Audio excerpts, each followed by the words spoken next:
Let's welcome in the gentleman who has watched more tape on all of these guys than all of us combined here. We've got our Ryan Wilson joining us here from With the First Pick podcast. Ryan, let's pick it up talking about my personal favorite running back in this class. It is Quinshon Judkins, of course, out in Cleveland trying to make a name for himself at the NFL. But he does have some competition there. We just heard from Dylan Sampson on what that looks like. When the quarterback situation is as wonky as it is right now, how important is it for those two guys to have a good camp?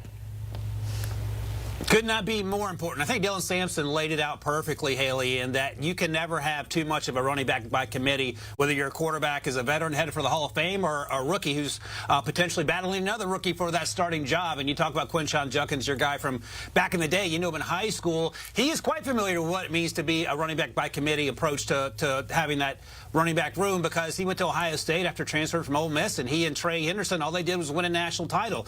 And the upside to that, and Dylan sort of touched on it, is that it's low mileage for both guys, and they have different styles. Quinshon's more of a between the tackle bruiser who has the ability to bounce it outside, and Dylan has a little more juice in terms of turning the corner. Dylan did have some fumbling issues last year at Tennessee, but I think when you balance that out with the ability to also use Quinshon Judkins there, it makes perfect sense on a Browns roster that is going to be without Nick Chubb. They're not going to bring him back, and he was the heart and soul of that offense for the longest time there.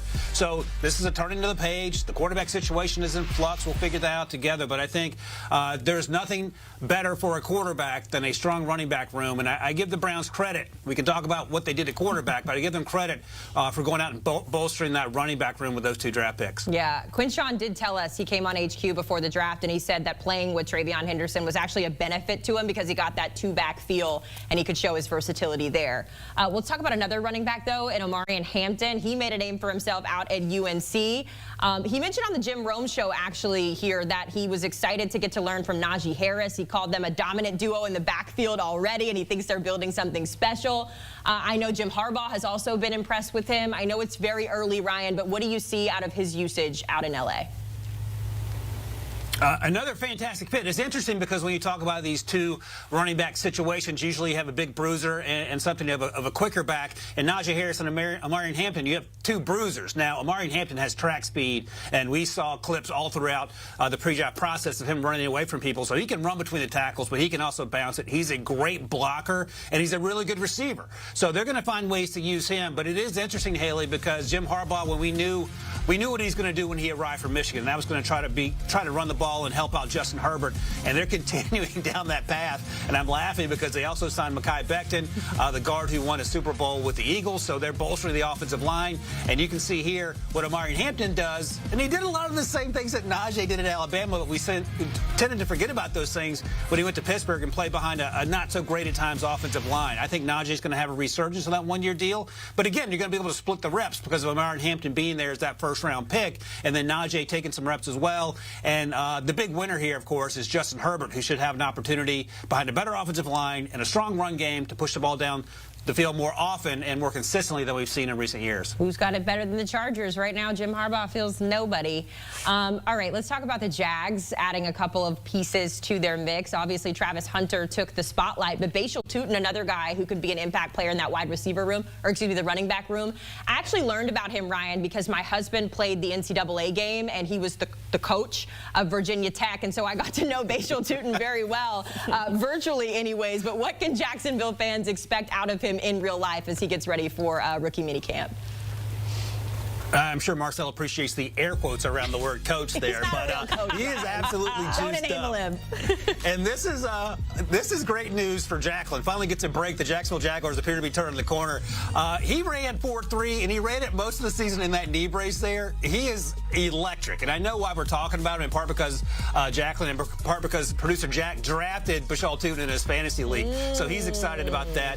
The Jaguars should be excited about that. Trevor Lawrence should be happy. Trevor Etienne should be a little concerned because we'll see what his usage ends up being and whether it ends up being somewhere else. But I think Bashal Tutin's an absolute home run of a pick. He could have gone a round or two higher. And they got LaQuinn Allen as well in the 7th round out of Syracuse, who's also going to have an opportunity to contribute. So again, same blueprint as you had for Justin Herbert in Los Angeles is going to be a blueprint for Trevor Lawrence with Liam Cohen now in Jacksonville. Yeah, Jacqueline kind of gave a little fist pump there. She's uncertain about Travis Etienne and the competition, but we'll see how it all works out. Let's stay in the division and talk about the Texans. They had a a very clear focus in the draft. I feel like they wanted to put an emphasis on that wide receiver room. They traded for Christian Kirk. They added 2 other guys in Jaden Higgins and Jalen Noel. It kind of feels like it's getting a little a little crowded, Ryan, there. You also have to remember Tank Dell coming back from injuries, too. Of the room that we've seen in the offseason, who do you think has the best shot of being wide receiver 3? That's a great question because you don't bring in Christian Kirk not to play him. So wide receiver 3 after his 2, and Nico Collins is going to be 1, is probably Jaden Higgins, the second-round pick who they gave a fully guaranteed contract to, which is sort of a fun story. He is closer to Nico Collins in the way he plays. So now you have 2 ginormous receivers playing on the field at the same time, whether it's in the slot or out wide, to go along with Christian Kirk. And then Jalen Noel, Jaden Higgins' teammate at Iowa State, has probably been drafted to replace Tank Dell if Tank isn't ready early on in 25. But Jaden Higgins is a huge downfield making plays down the field, huge catch radius, high point guy, contested catch guy, and it shows up all over his tape. And I'll be honest, Haley, I didn't love Nico Collins coming out. But when he got to Houston with C.J. Stroud, everything clicked. And I think that's going to be the same situation with Jaden Higgins, who's going to have a chance to probably be in that Offensive Rookie of the Year conversation if things go like the Houston Texans hope they do. And that offense has been revamped, the offensive line for C.J. Stroud, who took a ton of hits last year. So there's a lot of reasons for optimism. And you can never have too many wide receivers if you're a quarterback. I think C.J. Stroud probably would agree with that. Yeah, I was going to say this is a great situation for him. They fixed the O-line. Now he's got weapons aplenty to throw to.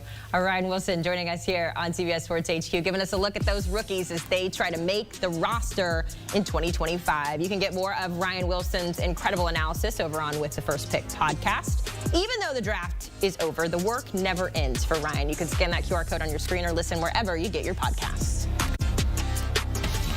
Over in the NFL, the full schedule isn't out just yet, but we already know quite a few things that we're going to see. We know opponents, a few of the games. What matchup excites BMAC the most as it pertains to the Eagles? And the opponent is not the Chiefs. We'll tell you what coming up on the other side. When you need your sports news all the time, we've got breaking news to bring to you. CBS Sports HQ gives you a snapshot of all the sports that matter to you. Big news coming out of the NFL. A lot of movement in the rankings this week. With highlights. What a finish at the final round of play. And in-depth analysis. Can they three-peat? Tony Romo joins the conversation. What can you say about this game? When you need your sports in a snap, we're bringing you that breaking news right here on HQ. Find it on CBS Sports HQ. Streaming free anywhere you are.